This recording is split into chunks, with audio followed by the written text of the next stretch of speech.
8 জানুয়ারি রাজ্যের মুখ্যমন্ত্রী professor doctor মানিক সাহার জন্মদিন। এই দিনটিকে সামনে রেখে রাজ্য জুড়ে বিভিন্ন মণ্ডল উদ্যোগে নানাবিধ কর্মসূচি গ্রহণ করা হয়েছে। তারই অংশ হিসেবে প্রদেশ যুব মোর্চার উদ্যোগে রাজধানী জিবি হাসপাতালে একটি স্বেচ্ছায় রক্তদান শিবিরের আয়োজন করা হয়। অনুষ্ঠানে যুব মোর্চার রাজ্য সভাপতি এবং বিধায়ক সুশান্ত দেব উপস্থিত ছিলেন।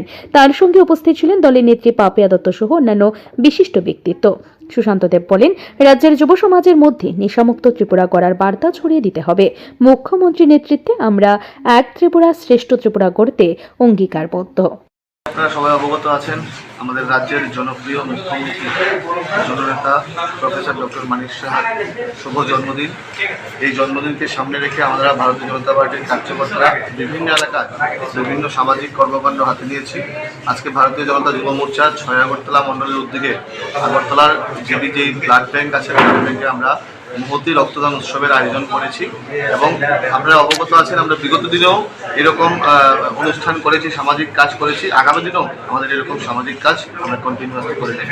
এই রক্তদান শিবিরে অংশগ্রহণকারীদের মধ্যে ছিল উৎসাহের উচ্ছ্বাস, মানবিক উদ্যোগ এবং রাজ্যের কল্যাণী যুব মোর্চার এই উদ্যোগকে উপস্থিত সকলেই প্রশংসা করেছেন।